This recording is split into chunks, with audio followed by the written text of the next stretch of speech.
ನಮಸ್ಕಾರ ವೀಕ್ಷಕರೇ. ಇವತ್ತು ವಿಜಯಪುರ ನಗರದ ಒಂದು ಜಿಲ್ಲಾಧಿಕಾರಿ ಕಚೇರಿ ಮುಂದೆ ಅಹೋರಾತ್ರಿ ಧರಣಿ ಸತ್ಯಾಗ್ರಹ ಒಂದು ಅಂಗನವಾಡಿ ಕಾರ್ಯಕರ್ತರಿಂದ ವಿಶೇಷವಾಗಿ ಅಹೋರಾತ್ರಿ ಸತ್ಯಾಗ್ರಹವನ್ನು ಮಾಡ್ತಾ ಇದ್ದಾರೆ. ಇದು ಜಿಲ್ಲಾಧಿಕಾರಿ ಕಚೇರಿಗಳ ಮುಂದೆಯೇ ಈ ರೀತಿಯಾಗಿ ಒಂದು ರಾತ್ರಿ ಇಡೀ ಚಳಿಗಾಲದಲ್ಲಿ ಅನ್ನೋಲಾರದೆ ನೋಡಿ ಯಾವ ರೀತಿಯಿಂದ ಜನ ಇಲ್ಲಿ ಅಹೋರಾತ್ರಿ ಸತ್ಯಾಗ್ರಹದಲ್ಲಿ ಧರಣಿ ಸತ್ಯಾಗ್ರಹ ಮಾಡ್ಕೊಂತೀವಿ.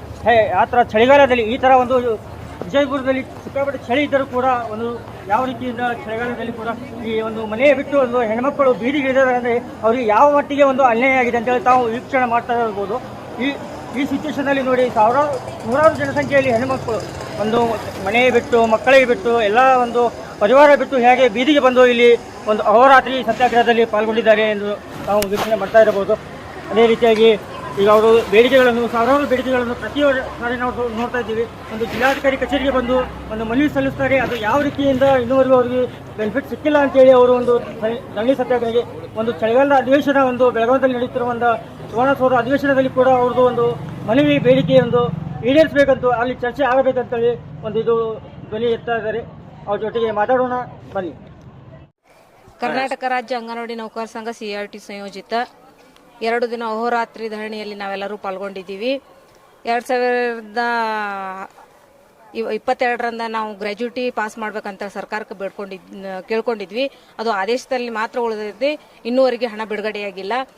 ಸಿಡ್ಗಂಟು ಸಹಿತ ಇನ್ನು ಬಹಳಷ್ಟು ಕಾರ್ಯಕರ್ತರಿಗೆ ಬಂದಿಲ್ಲ. 2018ರಿಂದ ಒಂದು ಮಂಡ ಧೈರ್ಯತನದಿಂದ ಮೋದಿ ಸರ್ಕಾರ ಇನ್ನೂವರೆಗೆ 2018ರಾಗ ಏನು ಬಜೆಟ್ದಾಗ ಅನೌನ್ಸ್ ಮಾಡ್ಯದ ಅದೇ ಆ ರೀತಿ ಒಂದು ಪಗಾರ ಕೂಡ ಹೆಚ್ಚಿಗೆ ಮಾಡಿಲ್ಲ. ಆಮೇಲೆ ನಮ್ಮ ಕಾರ್ಯಕರ್ತೆಯರಿಗೆ ನಮ್ಮ ಸ್ಥಳೀಯ ಬೇಡಿಕೆಗಳಲ್ಲಿ BLO ಕೆಲಸ ಬಹಳ ಒತ್ತಡ ತಂದದ. ಸ್ಪಷ್ಟವಾಗಿ ನಾವು ಇವತ್ತಿನ ಅಹೋರಾತ್ರಿ ಧರಣಿ ನಾಳೆ ನಮ್ಮ DC ಅವರಿಗೆ ಮನವಿ ಮುಖಾಂತರ ಏನು ಹೇಳಿವಿ ಅಂದ್ರೆ BLO ಕೆಲಸದಿಂದ ನಮ್ಮನ್ನು ವಿಮುಕ್ತಿಗೊಳಿಸ್ರಿ. ಯಾಕಂದ್ರೆ ಊರನ್ನ ಜನ ಏನಾಗ್ತಾರ, ಈ ಪ್ರೀ ಪ್ರೈಮರಿ ಸ್ಕೂಲ್ಗಳನ್ನು ಪ್ರಾರಂಭ ಮಾಡ್ಬೇಕಾದ್ರೆ BLO ಕೆಲಸ ಆದಂತಹ ಕಾರ್ಯಕರ್ತರಿಗೆ ಭಾಳ ಒತ್ತಡ ಅದ.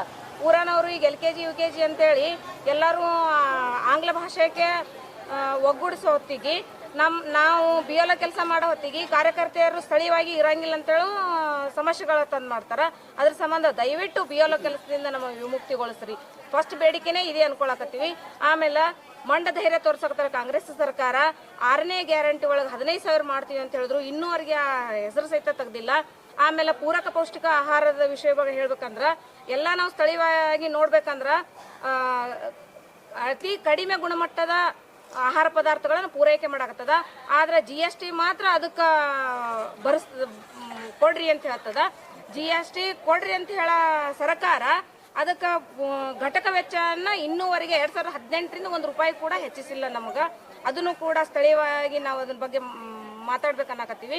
ಆಮೇಲೆ ಮೊಟ್ಟೆ ಹಣ ಈ ಸದೇನದ ₹6 ನಮಗೆ ಗೌರ್ಮೆಂಟ್ದಿಂದ ಹಾಕ್ತಾರ.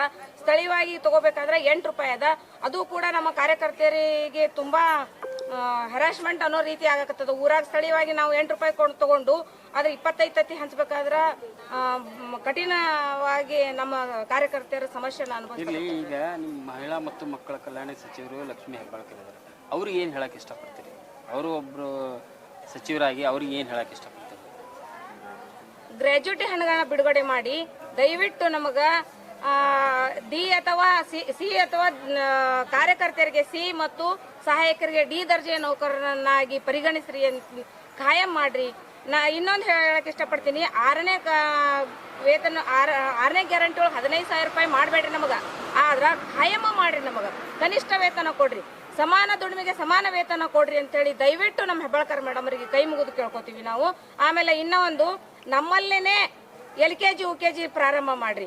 ಈಗ ಪ್ರತಿಯೊಂದು ಕನ್ನಡ ಶಾಲೆಯೊಳಗ LKG UKG ತರಕತ್ತಾರ, ಆದ್ರೆ ನಮ್ಮನ್ನೇ LKG UKG ಟೀಚರ್ಸ್ ಅನ್ನಾಗಿ ಮಾಡ್ರಿ ಅಂತೇಳಿ ನಮ್ಮ ಹೆಬ್ಬಾಳ್ಕರ್ ಮೇಡಮ್ ಅವ್ರಿಗೆ ಹೇಳಕ್ ಇಷ್ಟಪಡ್ತೀನಿ.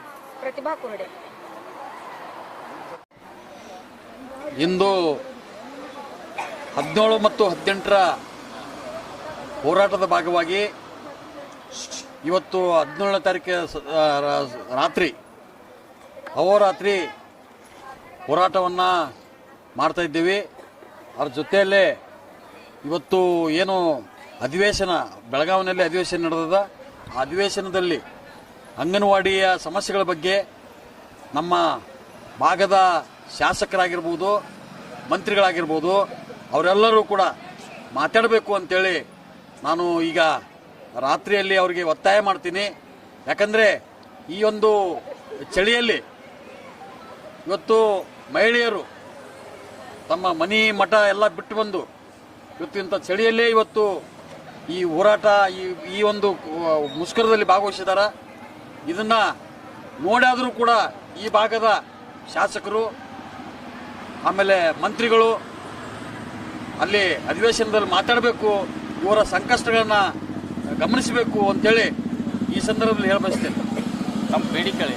ನಮ್ಮ ಬೇಡಿಕೆಗಳು ಇವತ್ತು ಏನು ಅಂಗನವಾಡಿಯಲ್ಲಿ ಕೆಲಸ ಮಾಡುವಂಥವ್ರು ಇವತ್ತು ಅಂಗನವಾಡಿ ಪ್ರಾರಂಭವಾಗಿ 50 ವರ್ಷ ಆಯಿತು.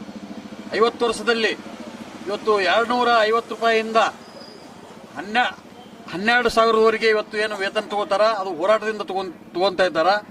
ಇವರು ಏನು ಕಾರ್ಯಕರ್ತರಾಗಿ ಕೆಲಸ ಮಾಡ್ತಾ ಇದ್ದಾರ. ಅದು ಆಗದೆ ಇವತ್ತು ಇವ್ರಿಗೆ ಒಂದು ಏನು ಗುಜರಾತ್ ಹೈಕೋರ್ಟ್ ಒಂದು ಆದೇಶವನ್ನು ನೀಡಿದೆ. ಆದೇಶ ಪ್ರಕಾರ ಕಾರ್ಯಕರ್ತರನ್ನ ಸಿ ಗ್ರೂಪ್ ಮತ್ತು ಸಹಾಯಕಿಯರನ್ನ ಡಿ ಗ್ರೂಪ್ ಅಂತೇಳಿ ನೇಮಕಾತಿ ಮಾಡಬೇಕು ಅಂತೇಳಿ ಆದೇಶ ಮಾಡಿದ. ಅದರ ಪ್ರಕಾರ ಅವರಿಗೆ ನೇಮಕಾತಿಯನ್ನು ಕೊಡಬೇಕು, ಇಲ್ಲ ಅಂದರೆ ಕನಿಷ್ಠ ಕೂಲಿಯನ್ನಾದರೂ ನೀಡಬೇಕು ಅಂತ ಹೇಳಿ ಈ ಸಂದರ್ಭದಲ್ಲಿ ನಾವು ಈ ಅಹೋರಾತ್ರಿ ಹೋರಾಟವನ್ನು ಮಾಡ್ತಾ ಇದ್ದೀವಿ. ಅಲ್ಲ, ಈ ಮುಂಚೆ ನೀವು ಎಲ್ಲ ಹೋರಾಟ ಮಾಡಿದ್ರಿ, ತಮಗೆ ಏನು ಆಶ್ವಾಸನೆ ಕೊಟ್ಟಿದ್ರು? ಇಲೆಕ್ಷನ್ಗೆ 2023 ಇಲೆಕ್ಷನ್ಗಿಂತ ಮುಂಚೆ ನಿಮ್ಗೆ ಏನು ಆಶ್ವಾಸನೆ ಕೊಟ್ಟಿದ್ರು? ಅದ್ರ ಬಗ್ಗೆ ಈ ಕಾಂಗ್ರೆಸ್ ಸರ್ಕಾರ ಬರುವಕ್ಕಿಂತ ಮುಂಚೆ ಚುನಾವಣೆ ಸಂದರ್ಭದಲ್ಲಿ ಈ ಚುನಾವಣೆಯಲ್ಲಿ ನಾವು ಆರಿಸಿ ಬಂದಿದ್ದೆ, ಆದರೆ 15,000 ರೂಪಾಯಿ ವೇತನ ಮಾಡ್ತೀವಿ ಅಂತೇಳಿ ಹೇಳಿದ್ರು. ಆದರೆ ಈಗ ಮರ್ತಿದ್ದಾರೆ ಅನ್ನೋ ರೀತಿಯಲ್ಲಿ ಅವರು ವರ್ತನೆ ಮಾಡ್ತಾ ಇದ್ದಾರೆ. ಅದು ತಕ್ಷಣವೇ ಈ ನಮ್ಮ ರಾಜ್ಯದ ಮುಖ್ಯಮಂತ್ರಿಗಳು ಸಿದ್ದರಾಮಯ್ಯನವರು ಅವರು ತಕ್ಷಣವೇ ಈ ಕ್ರಮವನ್ನು ತಗೋಬೇಕು, 15,000 ವೇತನ ನೀಡಬೇಕು ಅಂತೇಳಿ ಈ ಸಂದರ್ಭದಲ್ಲಿ ಹೇಳ್ಬೋದು. ನನ್ನ ಹೆಸರು ಲಕ್ಷ್ಮಣ ಹಂದ್ರಾಳ್, ಸಿಐಟಿನ ಜಿಲ್ಲಾ ಪ್ರಧಾನ ಕಾರ್ಯದರ್ಶಿ. ಗ್ರಾಹಕರ ಸ್ಯಾಟಿಸ್ಫ್ಯಾಕ್ಷನ್ ನಲ್ಲಿ ನಂಬರ್ 1 ತೃಪ್ತಿ ದರದಾಯಕ ಶೋರೂಮ್ ನಿಮ್ಮ ಎಸ್ಪಿ ಟಿವಿಎಸ್ ಶೋರೂಮ್ ನಿಮಗಾಗಿ ತಂದಿದೆ ಹೊಸ ಮಾಡೆಲ್ಗಳ ಹೊಸ ಬೈಕ್ಗಳು. ರೈತರಿಗಾಗಿ ಅನುಕೂಲವಾಗಿರುವ ಸೂಪರ್ ಎಕ್ಸೆಲ್ ಕೂಡ ಲಭ್ಯ. ಹಾಗಿದ್ರೆ ಹಿಂದೆ ಭೇಟಿ ನೀಡಿ ಎಸ್ಪಿ ಟಿವಿಎಸ್ ಶೋರೂಮ್ ಮಾಲೀಕರು ಲೋಕೇಶ್ ಆರ್ಜಿ. ಹೆಚ್ಚಿನ ಮಾಹಿತಿಗಾಗಿ ಸಂಪರ್ಕಿಸಿ 8494951009. ನಾಗಲಕ್ಷ್ಮಿ ದಾಬಾ ಹತ್ತಿರ, ಗುಲ್ಬರ್ಗಾ ರೋಡ್, ಹುಮರಾಬಾದ್.